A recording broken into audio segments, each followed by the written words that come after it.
All right, Screamfest continues with Shed or Sheed? Sheed. Sheed. Shed. Sheed. You'll know if you see the title. It has she in red and then D in white. So when it came up on the screen, we were like, Sheed what? She'd survive? She'd.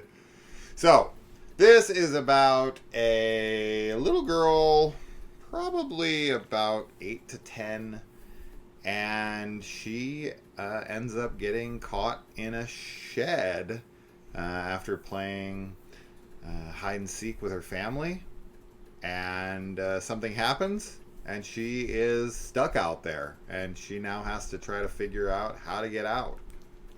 Now, last year, we had a movie come out called Nowhere. I think that was last year. Maybe it's 2 years ago.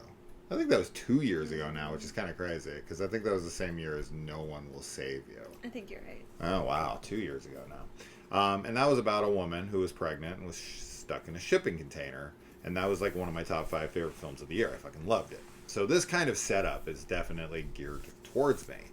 And what sets us apart from most of these like single location, for the most part, type films where someone is trapped in somewhere and trying to get out, a la Cube, Saw, Nowhere, so on and so forth, is that this time we're dealing with a child. Now, that's a risky endeavor, right? Like if you're going to set out to make a film with a child actor who, I don't know if this child has acted before or not, but she can't have that much experience being the age that she is, and she has to, for the most part, lead this entire film by herself. I mean, she's probably alone for 90% of the film, right?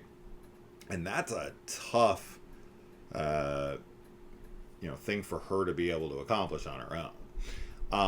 So keep that in mind, I think, if you do go into this. This is an indie film as well, and it feels like it. Overall, I thought it was fine. I think that there's some moments that are just like really drawn out, and I actually feel like it takes tension away from the scene instead of adds to it. There's one scene in particular towards the end. I can't say anything about it, otherwise that would give stuff away. But it went on for so long, and it was just so repetitious. And then same kind of thing would keep happening, especially later in the movie, where it would just kind of keep cutting back and forth to the same two things, like 5, maybe even 3 things, like 5, 6, 7 times in a row. And it's like, okay, come on, we get it. So I think that hurt the film a bit. And plus, just the amateurishness of the film in a lot of regards took it down a little bit, for sure. The performance from the girl was pretty good. I mean, this is about as much as you could expect from like an indie amateur child actor. So I think she did pretty good. What did you think? I actually thought she did great. I think she's the best part of the film. So I definitely was really invested in her performance, and I think she did a wonderful job. Oh, good. I know what you're saying about some things being a bit repetitive, and I agree. There's a little bit of repetition. It didn't really bother me that much. And I think that really it's a very good, mostly single location-ish film, and I was really pleased with like all of the decisions that the character made. I think all of them are pretty believable. For a juvenile to make, for a young kid to make in that situation. So like all of that I think worked really well for me, and I think ultimately like you're rooting for her the whole film. Like that's like, I would hope so. I know, but like that's really like what it comes down to, and I think that she is able to carry the film and make you root for that character, throughout. So I thought it was a pretty good, a pretty successful endeavor in that case, in that sense at least. Yeah. And they were smart to keep this short. I think the movie's like an hour and 15 before credits roll, and I think that's probably the best length of time. And even that being the case, as I said, there's stuff you could absolutely trim down. There was a plot element that came in that I thought was going to have some kind of a payoff to it later, and it didn't. I'm okay with that. It's fine. I just was like pretty surprised by that. But I think I understand its inclusion here anyway. It has to do with an insect. It's fine. It's nothing bad or anything. I just am mentioning it because I was thinking about it throughout the film. John Jarrett's in this, who makes like a glorified cameo. This is an Australian film, and for any like hardcore horror fanatics who know the Wolf Creek series, you would know him as Mick, the killer from the Wolf Creek franchise. So it's cool to see him.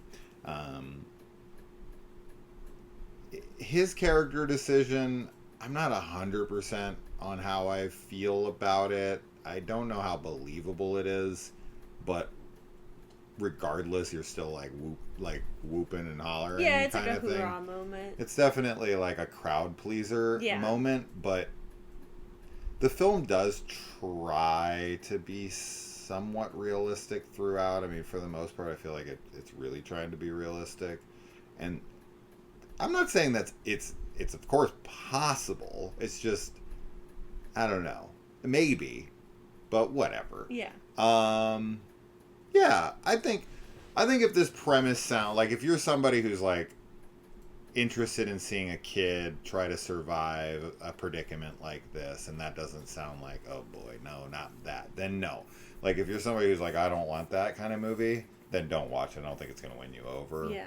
But I think that if you're like totally fine with that, because I mean, it's a child. The stakes are fairly low.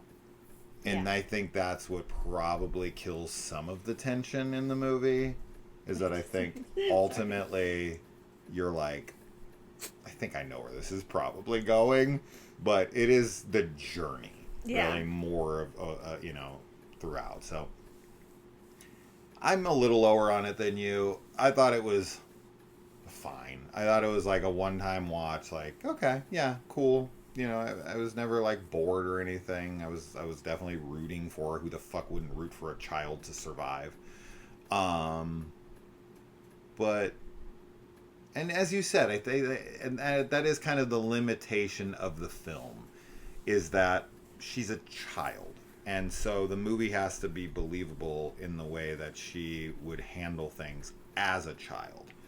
And because of that, it does not make for as interesting of a watch as if an adult was there and was a little bit more wise to things and trying to figure out how to do things. But that's also what adds the charm, is like, she doesn't know she could just do this and she'd be fine, right? So you're right. Maybe I'm being a little harsh on the film. I'm not saying it's bad. I like it and I recommend it to anybody who's up for this. It's got an amateur quality to it that I don't think is as charming. But I still think they did good with what they had. How about that? Sure. I need your permission for my review. So that's that. I gotta run off to go see Coyotes. So, yeah, this is gonna be a Screamfest this week, and I have no freaking clue when this will be released, but we'll keep you updated if we know when any release dates happen for these types of films. Yes. But you say thumbs up. Yeah. I say, yeah. That's where I'm at. Okay. All right, guys. Adios. Bye.